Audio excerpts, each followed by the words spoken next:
You wanted the best. You've got the best podcast. The hottest podcast in the world. The Chris Voss Show, the preeminent podcast with guests so smart you may experience serious brain bleed. The CEOs, authors, thought leaders, visionaries, and motivators. Get ready. Strap yourself in. Keep your hands, arms, and legs inside the vehicle at all times, because you're about to go on a monster education roller coaster with your brain. Now, here's your host, Chris Voss.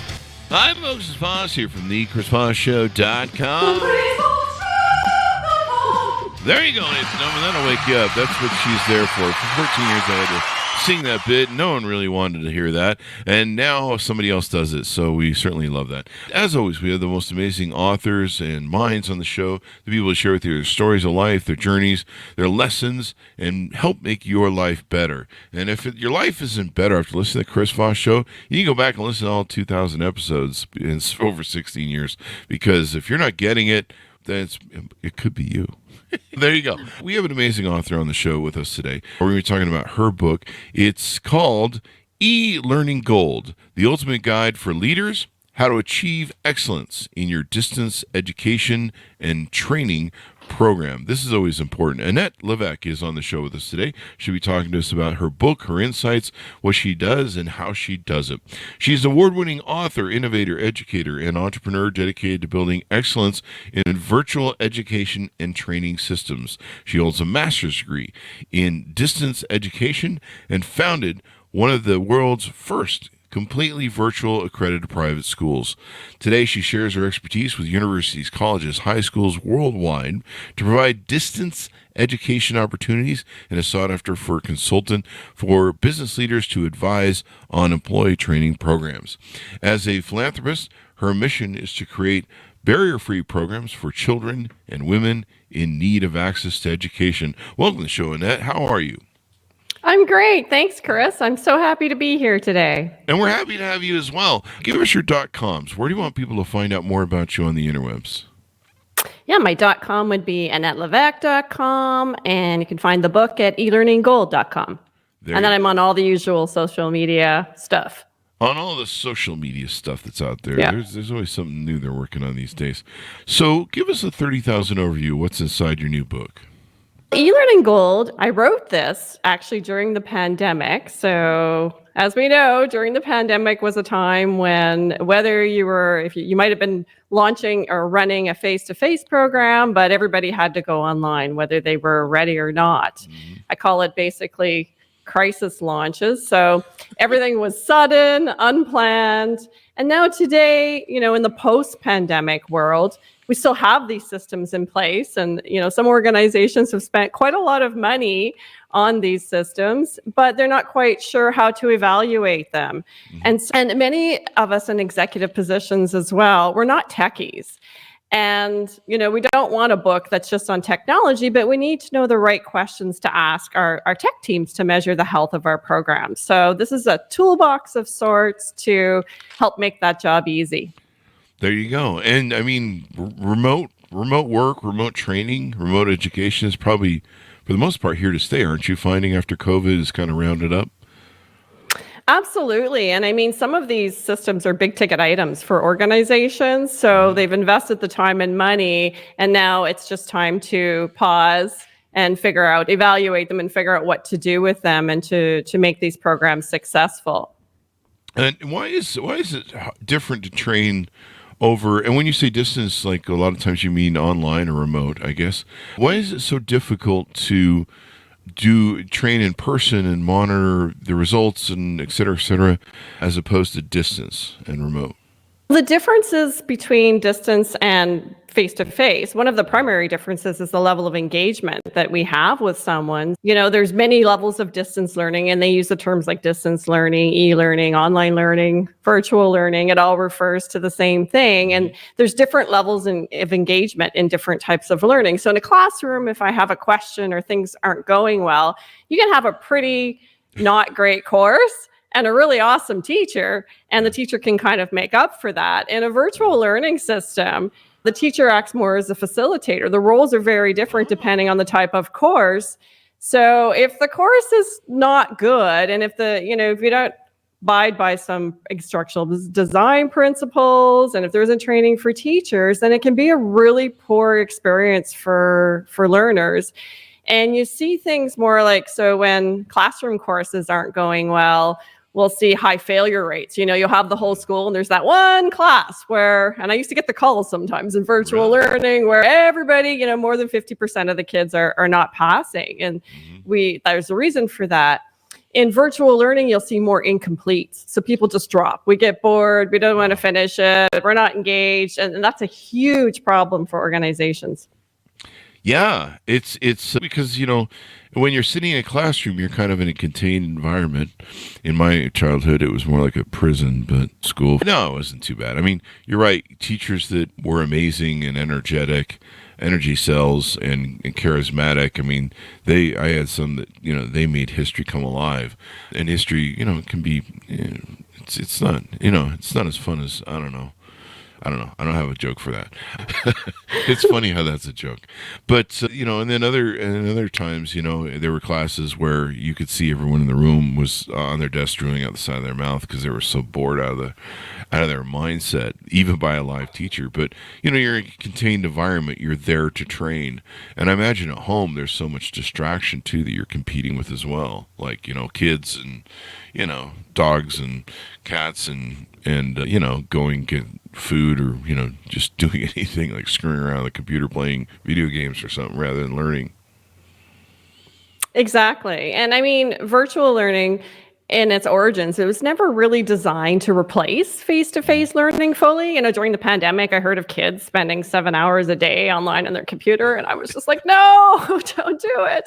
It wasn't intended for that. It was intended to supplement what we're doing or, to fill in the blanks for things that face-to-face, there's some really great perks to it that face-to-face classrooms cannot do. As you said, when it's, completely online and if there's no engagement, it can be it's like a snooze fest.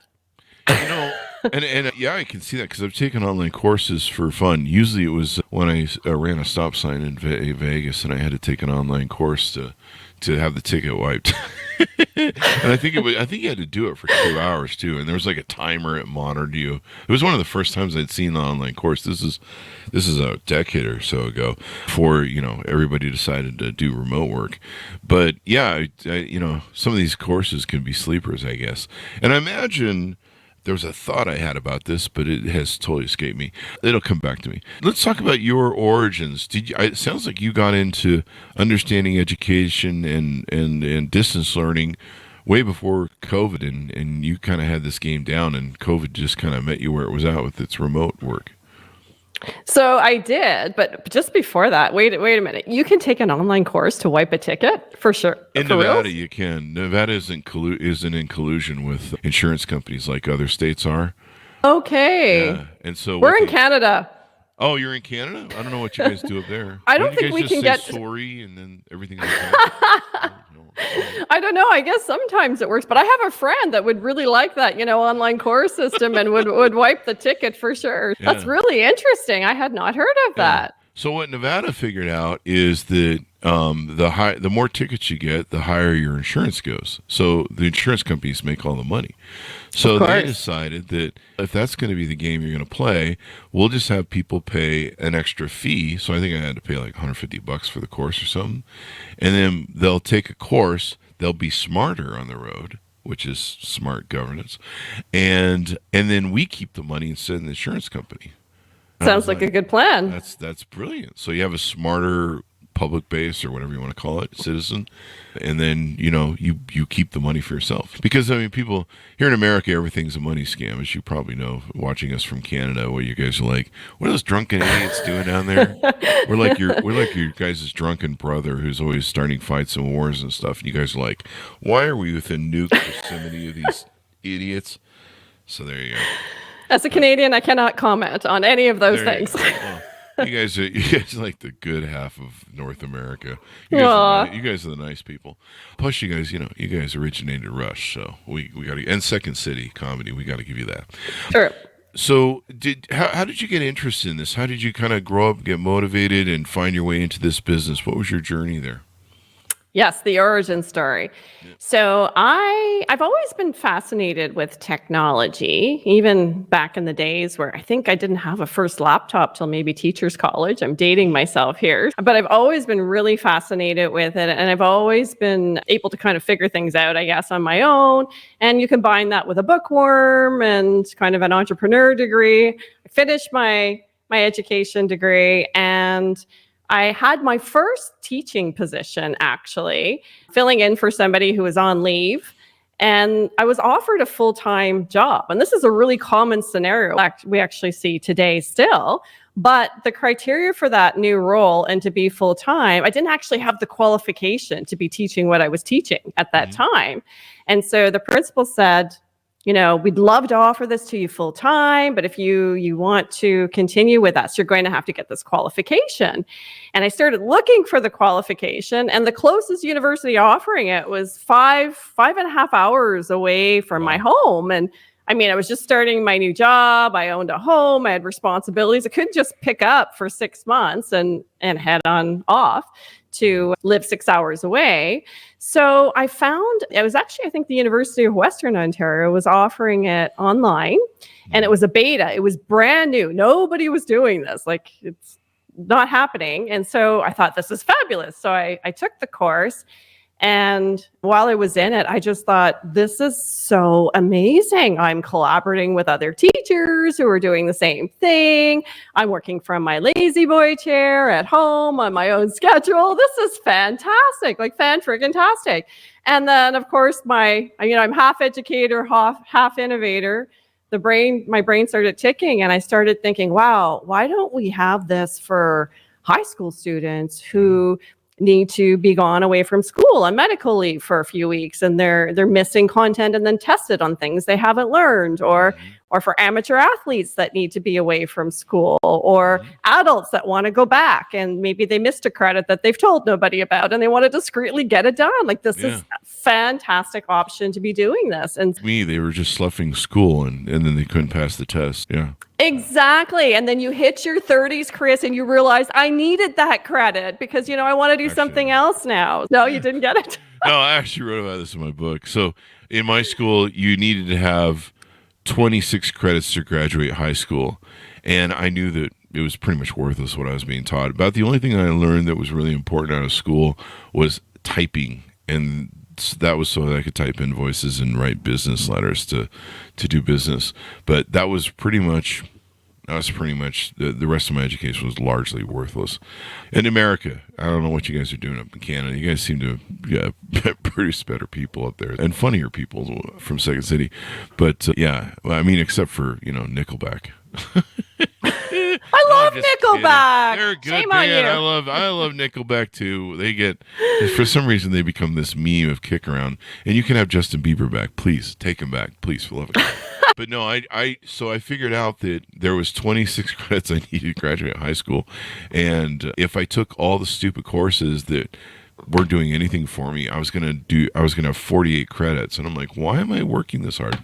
Anyway. That's a joke bit there, but it's true. Let's move on to your origin story again. No, what you're describing is actually really common. And that was one of the other things that kind of ticked off for me was that, if you're not interested, especially in, let's say, smaller schools or remote regions, Canada's got a lot of remote regions. If you're not interested in math, English, science, or history, in the public system, schools, they need to fill the classroom with 30 students. And not everybody wants to take organizational behavior or introduction to psychology or really interesting courses. And so my thought process was, why can't we create these courses as an add-on?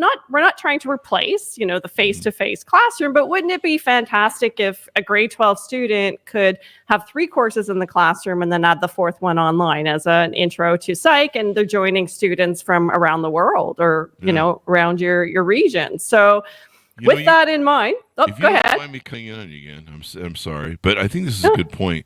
One of the challenges that I had as a kid was I had massive ADHD, and I still have a massive ADHD. Squirrel.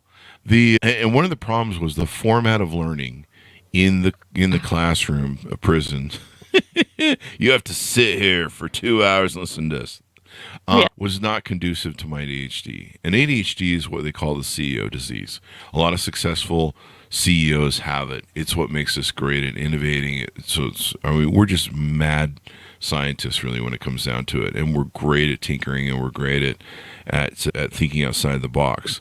And having a format that's like what you're talking about with remote learning, where I can do things at my pace and do things when I can tune in and I can defocus on stuff, and then I can focus again, is much more conducive to at least people with ADHD, maybe people that are also have other learning disabilities. And I don't know that we need to call them disabilities, that, we're actually smarter than other people.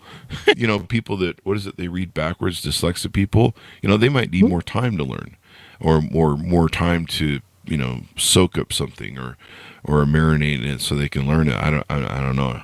But stuff what you're talking about in remote learning and learning where you can do things kind of at your own pace, because that was my thing. Cramming me in. Our school system was a block system at the time. They called it a block system. So basically, it was 4 or 5 classes of an hour and a half at a time. And that's a long time to be in there. Normally, classes before a block system would be, I think, 45 minutes or an hour, and it would be like, 8 classes in a day. And it's just a long time to be trapped in a school, having stuff, trying to keep focused on all that crap.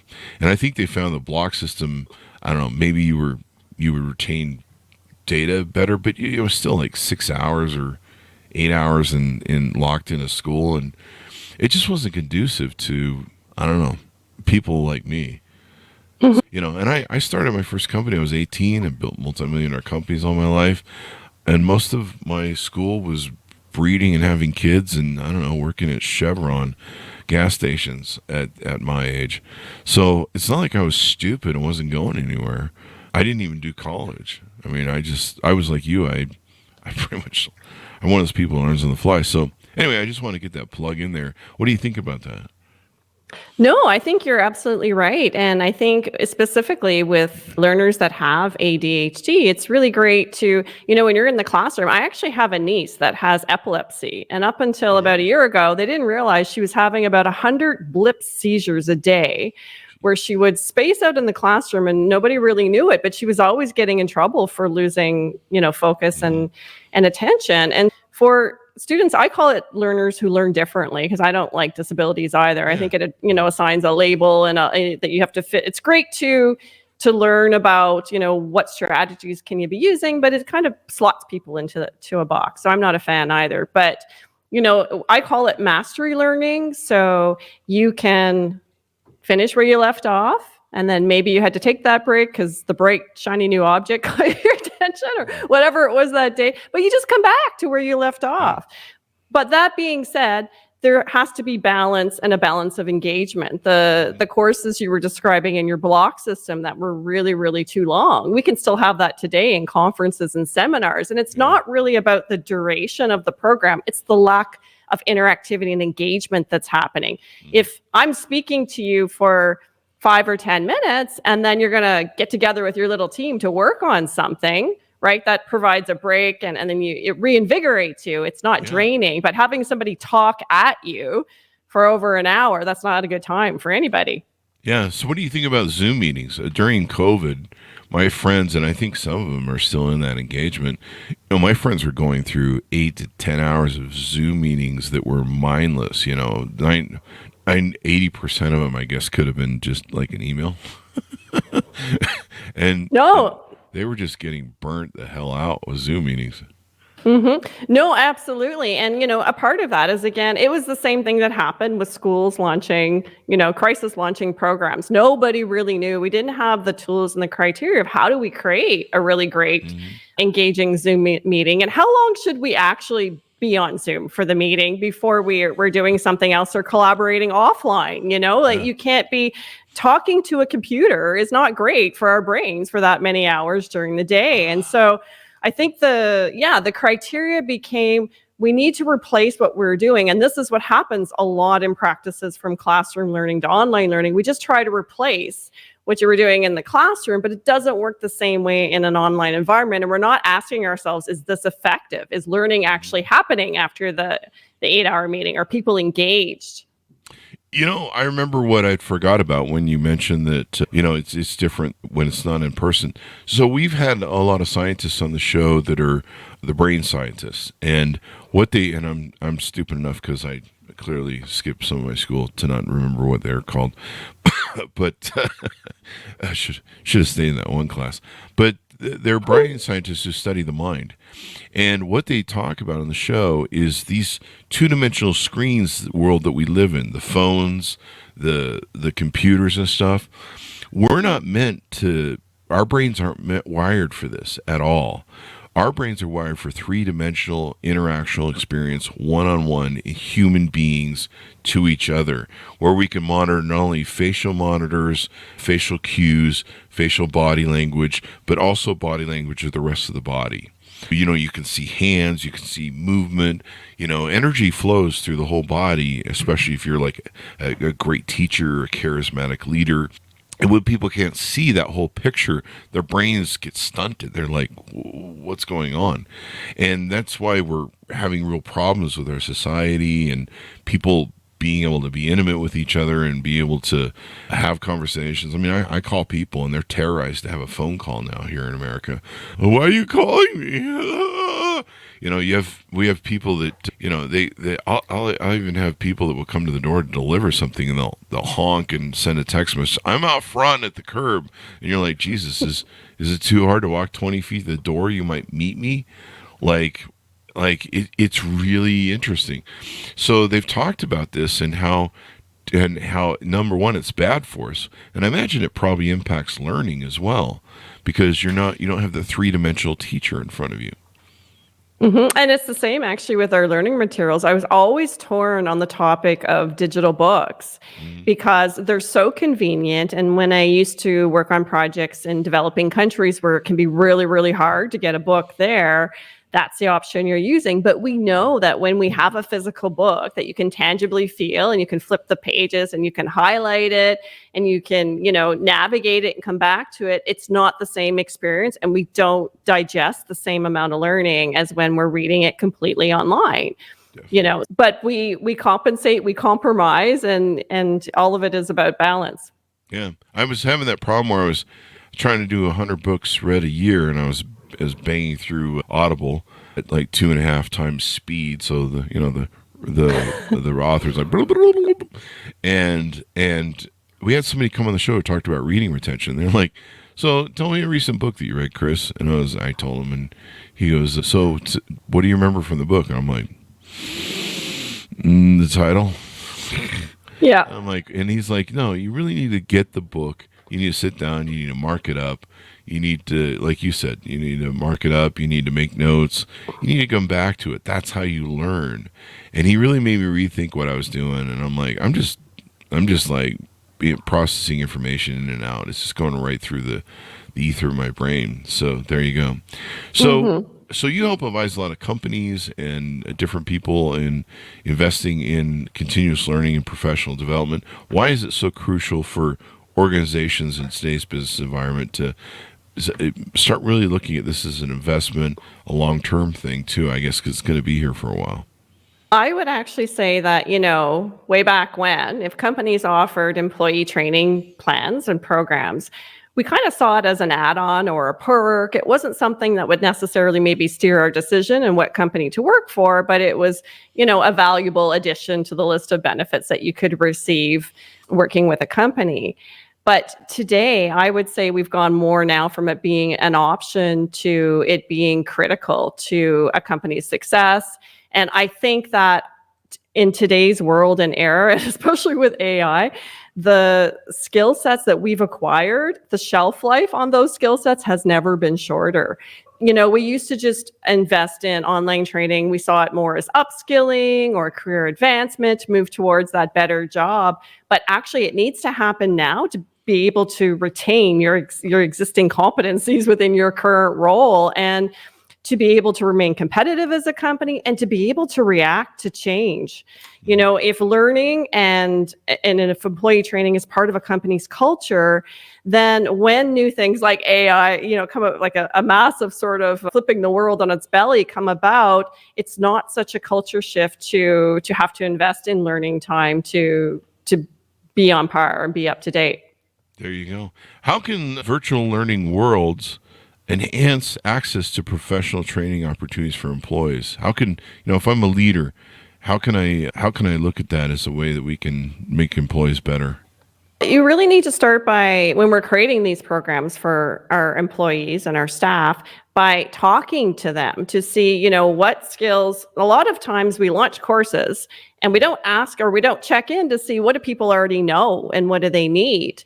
So using surveys, and even in learning. So back in high school, when you were bored, if they would have asked you and said, we want you to do this project. You said you've been a CEO at a number of different, or had a number of different companies. If you're taking a course and I asked you to write a business plan, you would be like, So you need to know, what do you already know? And then what do you need to know when you're building the plan?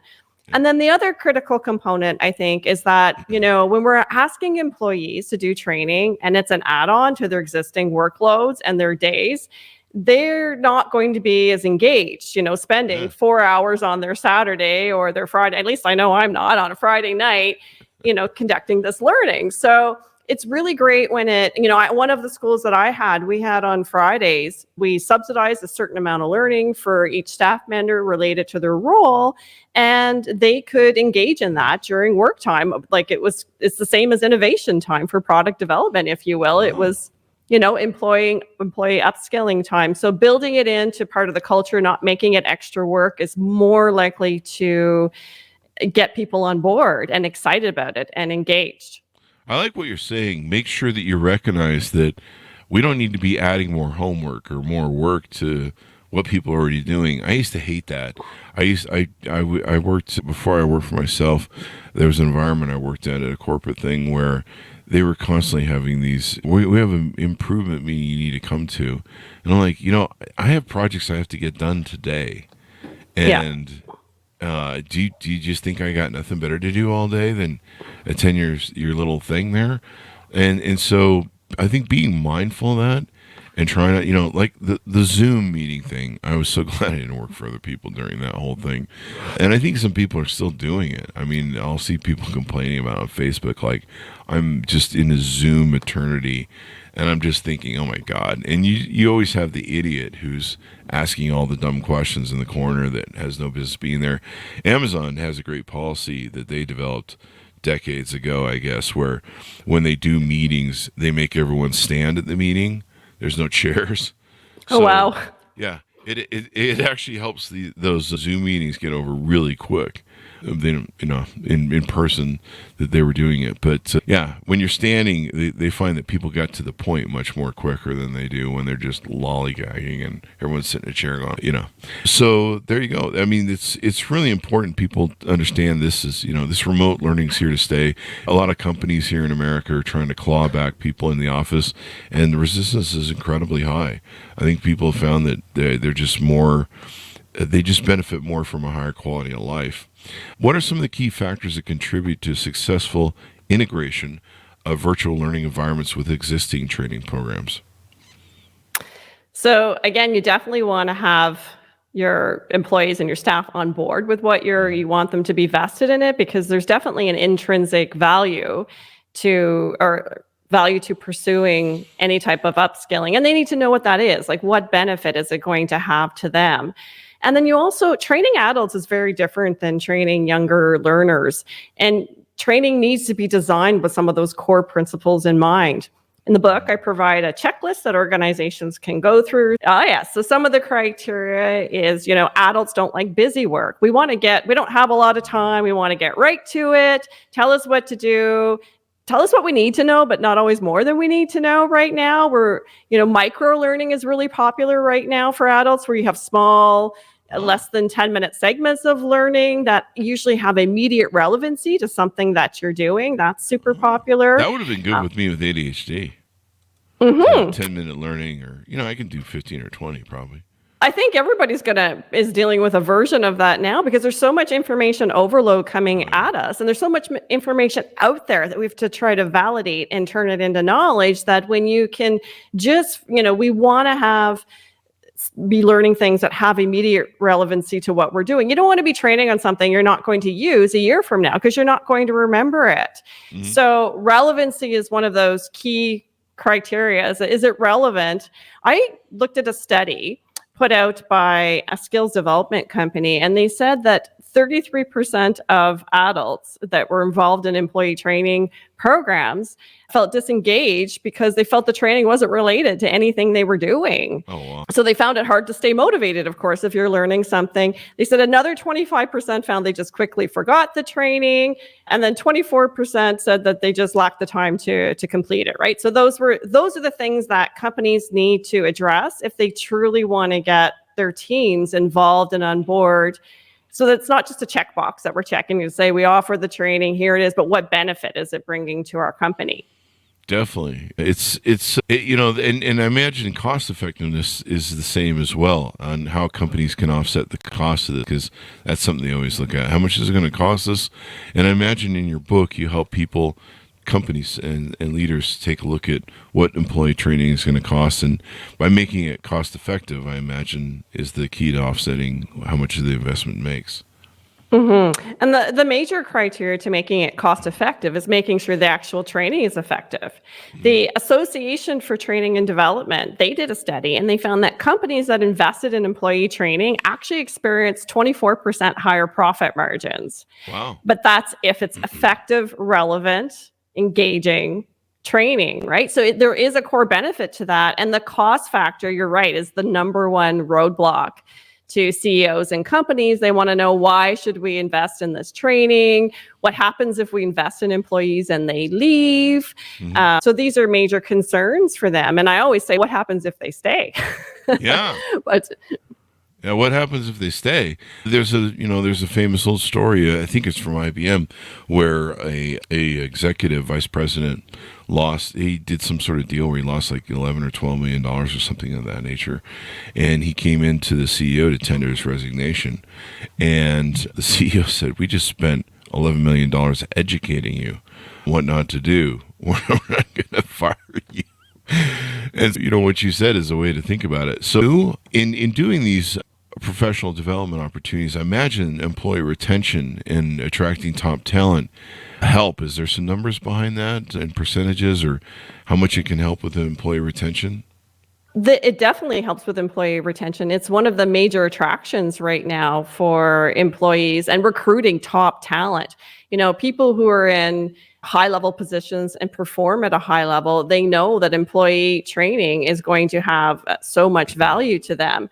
Percentages, I don't have percentages for training and attracting, but I did actually see several different studies. It's always in the positive frame that, of course, people feel more satisfied, they feel more engaged to their employer, and for the most part, they feel more loyal to an employer that's invested in training for them. You are, of course, going to have cases that you were describing before I went AWOL of, people who leave, and some companies offset that with, if it's a larger investment in training, maybe there's a contract for an employability period. But but overall, it definitely, I picture it when we go to a conference. Do you remember the day?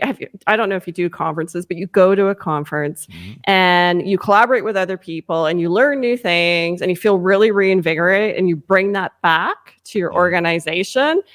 And it lasts for a period of time until we get to do something else that's new and reinvigorating. But it really helps a company culture. And all of those things contribute to employee retention. Wow. There you go. The smarter your employees are, the better they can be. I mean, that's really it. And then, of course, I think learning over a time of a lifetime makes the difference too. If you can, I've talked about this ad nauseum on the show. People are going to be like, he's going to say Peter Senge again.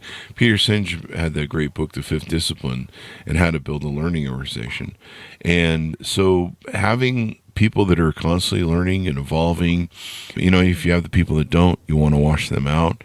That's Microsoft washes like 10% of its workforce out. There's just always a curve of people. And, you have people that they don't want to learn. They don't want to do anything. They don't want to grow. They don't want to change. Those aren't people you really want in your company long term. They can go back to McDonald's. Sorry, I'm just mean that way. Tough love. That's what I deliver. But, you want the people who are growing, because you want most of the people in your organization to rise up through that organization and become the leaders and eventually your CEOs. Pulling CEOs outside of a corporation it's a good idea sometimes, I guess, if it's a rock star CEO. But for the most part, you want people who they know the corporation, they've worked for it for decades inside of it. They understand the culture there. They understand some of the problems and things that are wrong with it internally that sometimes upper management doesn't see. And you want those people to rise through the corporation with education and learning. And that makes all the difference in the world, I think. The people you're describing, they have an integrated lens, right? And that's part of what I do when I go to organizations. If you've only ever worked in one role at a company, you have one lens and one perspective on how things should operate. But when I started way back when with 4 courses online in my first school and less than 50 students, and I had to build the course, teach the course, launch the company, get the schools accredited, then grow internationally when you've gone through that whole process. So now when I visit an organization and I look at their programs, I have a very integrated lens on how different variables can impact one another to create success or drastic issues within a problem. So retaining your employees, as you've just described, and providing those opportunities for advancement, it has a great benefit to companies. Definitely. You mentioned it great, where it just helps so much. And this is your future leadership for your organization. Usually, the people are going to get promoted into, from whatever the workforce level is at to management. And, you've got to plan for these people, because if they're not rising through the organization and getting better, over time, you've seen people where it's like, hey, I'm the CEO and I started the bottom. I started the entry level 40 years ago or 30 years ago. And so it's so important to know this. So as we round out about your book, let's talk about some of the offerings that you do on your website that people can get to know. It looks like you do some speaking and maybe some courses and consulting. Tell us about what you're offering there and how people can get to know you better there. Yeah, on my website, you can contact me through my website, but I do a lot of teacher training, seminars, conferences. I've done a lot of international teacher training, which is a lot of fun as well. But, right now in the current times, we also have, like when I did my own master's in distance education, Chris, it wasn't available. I think I finished it around 2016. I had to do it later in life. And even any teachers I was hiring within my own schools, very few of them had any experience teaching in a distance learning program. So that's one of the criteria. If you're offering an employee training program, you need to have instructors that know about engagement and know some of these principles, and they're just not ready. They're still in 2024 not readily available to them because there's not enough people who've done the full journey from way back when to today. You can find information certainly on how to build a great course and how to now teach with Zoom. Those things are coming about, but the actual boots on the ground training needs to happen. So I will do that for organizations. And then, sometimes I'll train a lead teacher who's training their teachers on an ongoing basis after I leave. And I'll have a declining consulting value basically within an organization. One of the primary roles I serve right now, when I have time, I take on a limited number of clients each year where I'll conduct a needs assessment. So maybe they've got a really great program that they've invested in, and they're seeing really high incomplete rates, a lot of the symptoms of an ailing program, and they just don't know why. They purchased a $50,000 a year learning management system, they've got the best technology, and they really need someone to go through the journey from point A, that learners and participants' entry into their funnel right through the course to the end to determine, all right, where are the areas that we need to do some checks and balances and create some fixes for the program so that it can be successful. There you go. So how can people reach out to you? How can they onboard with you? How can they, find out if your services are fit for them? They can email me through the website at AnnetteLevesque.com, or they can send me an email. I'm going to say it out loud. I hope it's not, I don't get a lot of spam from this, but Levesque at AnnetteLevesque.com will get a hold of me. And please do, even if you just have a question, I love building new projects, and I love helping people make their learning visions come true and resolve these issues. Yeah, I don't like to stay. I won't run the program. I did that for 15 years, and that was fun too. But I build it and I hand it off with a bow, and then I move along. There you go. There you go. Annette, it's been wonderful and fun and energetic to have you on the show. We certainly appreciate it. We actually learned a lot.